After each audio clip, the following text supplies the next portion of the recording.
ওয়ালাইকুম। জামায়াতের আমির ডাক্তার শফিকুর রহমান আজকে জামায়াতের সমাবেশ থেকে বিএনপিকে কঠোর হুঁশিয়ারি দিয়েছেন।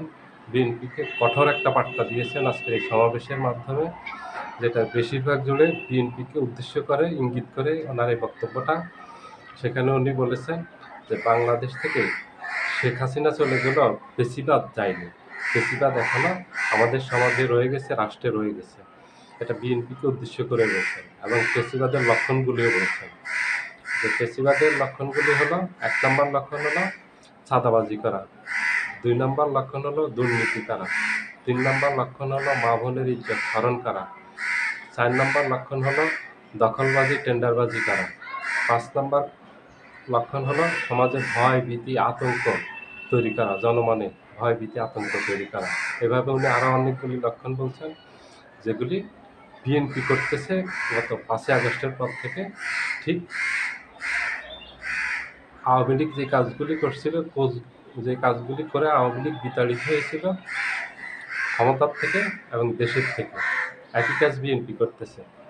এই কাজগুলির জন্য শুধু না, গত ৫ই আগস্টের পর থেকে যে বিএনপির নেতাকর্মীরা যেইভাবে জোর জুলুম অন্যায় অত্যাচার মানুষের উপর করতেছিল, এই যে টেন্ডারবাজি চাঁদাবাজি দখলবাজি এগুলি করতেছিল, ওদের চাঁদাবাজিতে উচ্ছিষ্ট হয়ে গেছে। কোথাও একটা বাড়ি করলে সেখানে চাঁদা দাবি করছে। ৫ই আগস্টে একেবারে পরপর আমার জানা মতে একদম ৮-৯ আগস্টে এই কাজগুলি শুরু করে দিচ্ছে ওরা। আমি কয়েকটা ঘটনার সাক্ষী আছি।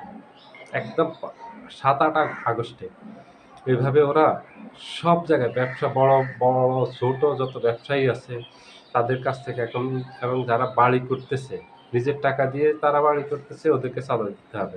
যেগুলি ১৭ বছর আওয়ামী লীগ করছে, ঠিক একই কাজ আওয়ামী লীগ যেতে দেরি হয়েছে, বিএনপি করতে দেরি হয়নি। যেগুলি খুবই সমালোচিত হয়েছে, এখন পর্যন্ত সমালোচিত হচ্ছে যে কাজগুলি করে সেগুলি।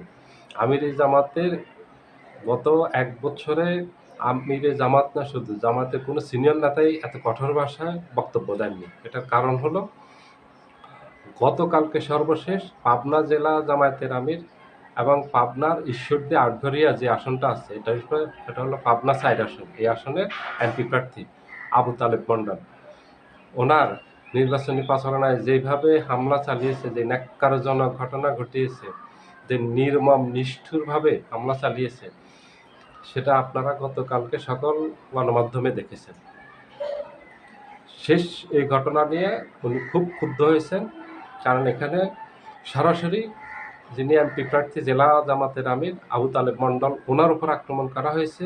ওনার গাড়ি ভেঙে, যে গাড়িতে করে উনি যাচ্ছিলেন সেই গাড়ি একদম ভেঙে একদম ধ্বংস করে দিয়েছে। ওটা আর ব্যবহারের যোগ্য না, ওটা আর কোনোদিন ব্যবহার করতে পারবে না।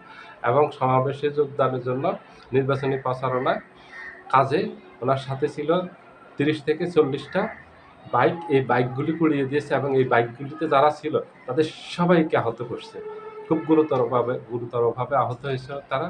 সেখানে সরাসরি আগ্নেয়াস্ত্র ব্যবহার করা হয়েছে, গুলি করা হয়েছে, সেখানে বোমা বিস্ফোরণ ঘটানো হয়েছে এবং জামাতের এক কর্মীর বাড়ি পুরো জ্বালিয়ে দিয়েছে।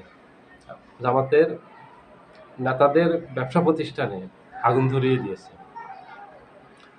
১০০-র উপরে কালকের ঘটনায় আহত হয়েছে এবং গুরুতর আহতই সেখানে ৩০ থেকে ৪০ জন, এবং মুমূর্ষু অবস্থায় আছে বর্তমানে রাজশাহী মেডিকেল সহ বিভিন্ন জায়গায় চিকিৎসাধীন আছে ৭ থেকে ৮ জন। জামায়াতের আমির এই জন্য এত ক্ষুব্ধ হয়েছেন, আজকে ওনার সমাবেশের মাধ্যমে স্পষ্ট করে দিয়েছেন, বিএনপিকে যে কঠিন হুঁশিয়ারি দিয়েছেন, এটা জামায়াতের আমির কোনো ফালতু কথা বলেন না। উনি ঠিক যা করবেন তা ইশারা ইঙ্গিতে বলে দেন। আজকে যেটা বলে দিয়েছেন, বিএনপিকে সামনে খুবই প্রতিরোধ করা হবে, বিএনপিকে এগুলি আর করতে দেওয়া হবে না। গত বছর ২৪-এর ৫ই আগস্টের পর থেকে বিএনপি অসংখ্য জায়গায় জামায়াতের এই প্রচারণায়, জামাতের সমাবেশে হামলা চালিয়েছে, অসংখ্য জায়গায়। জামাত এগুলি আর মেনে নিবে না। দিনাজপুরের বীরগঞ্জে জামাতের একজন কর্মীকে গত বছর মেরেই ফেলছে। এভাবে জামাতের নোয়াখালীতে এক কর্মীকে মেরে ফেলছে, কোনো অপরাধ নাই। সমাবেশে ওরা জামাতের সমাবেশে যাবে, এই জন্য জামাত কোনো কর্মসূচি দিতে পারবে না, তাদের রাজনৈতিক কোনো কর্মকাণ্ড পরিচালনা করতে হবে না। এটা হলো বিএনপির কথা। বিএনপি যেইভাবে চায় ওইভাবে জামাত চলতে হবে। এটা হচ্ছে বিএনপির নেতা কর্মীদের সবার মানসিকতা। 5ই আগস্টের পর থেকে তাই করতেছে তারা। জামাত যে আর কোনো ধরনের ছাড় রাজপথে বিএনপিকে দিবে না, বিএনপির বিরুদ্ধে কঠোর অবস্থানে যাবে। আর যদি জামাতের উপর কোথাও হামলা করার চেষ্টা করা হয়, জামাত যে এটা কঠোর হস্তে দমন করবে তাতে কোনো সন্দেহ নাই। আজকে সমাবেশে উনি সেই কথাগুলি স্পষ্ট করে দিয়েছেন। বিএনপিকে আর কোনো ধরনের ছাড় দেওয়া হবে না, বিএনপিকে আর কোনো ধরনের ন্যূনতম কোনো সুযোগ দেওয়া হবে না এই কাজগুলি করা। এই যে জামাতের উপর বারবার আঘাত করা, জামাতের সভা সমাবেশে হামলা করা, জামাতের এই যে নেতাকর্মীদেরকে হত্যা করা এবং এই যে আগ্নেয়াস্ত্র সহ দেশীয় অস্ত্র দিয়ে হামলা করে গুরুতর আহত করা, এই যে বারবার আক্রমণ, এগুলি জামাত আর মেনে নেবে না। জামাত এগুলি প্রতিরোধ করবে। জামাত গায়ে পড়ে কোনো সংঘর্ষে জড়াবে না। কিন্তু জামাতকে যদি আঘাত করতে আসে তাহলে জামাত সেই প্রস্তুতি রাখবে, জামাত প্রতিহত করবে। জামাত আর মার খাবে না। জামাত প্রতিহত করবে, প্রতিহত করতে গিয়ে যদি মার খায় তাহলে খাবে। সেটা তখন জামাতকে দোষ দেওয়া যাবে না। জামাত আঘাত আসলে সেটা প্রতিহত করবে, এটা তার অধিকার আছে। এটা প্রত্যেকটা মানুষেরই অধিকার, এটা জামাতের কেন।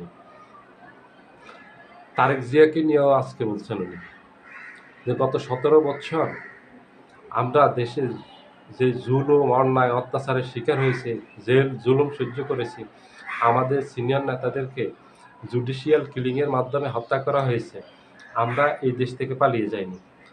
আমরা এই দেশে জনগণের সাথে ছিলাম, দেশে ছিলাম, মাটি কামড়ে পড়েছিলাম দেশে, দেশ থেকে পালিয়ে যাইনি, বিদেশে যাইনি। আমরা পালাইনি, আমরা জনগণের সাথে ছিলাম, আমরা জনগণের সাথে আছি, জনগণের সাথে থাকবো। এই পুরো বক্তব্য জুড়ে আজকে বিশাল অংশটা ছিল বিএনপিকে নিয়ে একদম স্পষ্ট বার্তা, কঠোর হুঁশিয়ারি। বিএনপি আশা রাখি সাবধান হয়ে যাবে আর এই কর্মকাণ্ডগুলি করবে না। যদি করে তাহলে জামাত ছাড় দেবে না, স্পষ্ট করে দিয়েছে। মূল বক্তব্যের আজকের সমাবেশের বক্তব্যের মূলটাই ছিল এটা নিয়ে। বিএনপি শুধু জামাতের উপর না, বিএনপি এনসিপির উপর করছে। প্রথম শুরু করছে, আপনাদের মনে থাকার কথা, এনসিপির নেতা মাসুদ, এই যে হাতিয়াতে বাড়ি, গত বছরের সেপ্টেম্বরে সে ওখানে গেছে, একটা ছোটোখাটো একটা সমাবেশ হয়েছে, বক্তব্য রাখছে, সেখানে তার উপর হামলা করছে, তাকে আহত করা হয়েছে, সেখানে তার মাথা পাঠিয়ে দেওয়া হয়েছিল, আপনাদের মনে থাকার কথা। সেটা দিয়ে শুরু। আর এখন গতকালকে যেটা করছে, এটা এখন পর্যন্ত শেষ। প্রতিদিনই দেশের কোথাও না কোথাও বিএনপির নেতাকর্মীরা এই অপকর্মগুলি করতেছে। বিভিন্ন দলের নেতাকর্মীদের উপর হামলা করা, এই যে এই চাঁদাবাজি করা, এই টেন্ডারবাজি, এই অপকর্মগুলি করা, এগুলিতে জনগণ খুব অতিষ্ঠ হয়ে গেছে। বিএনপি জনপ্রতিরোধের মুখে পড়বে। বিএনপি শুধু রাজনৈতিক দলগুলোর প্রতিরোধের মুখে পড়বে না, এগুলি করে বিএনপি জনপ্রতিরোধের মুখে পড়বে। জনগণও রাজনৈতিক দলগুলোর সাথে এক হয়ে বিএনপিকে প্রতিরোধ করবে আগামী দিনে। সবাই ভালো থাকবেন, আল্লাহ হাফেজ।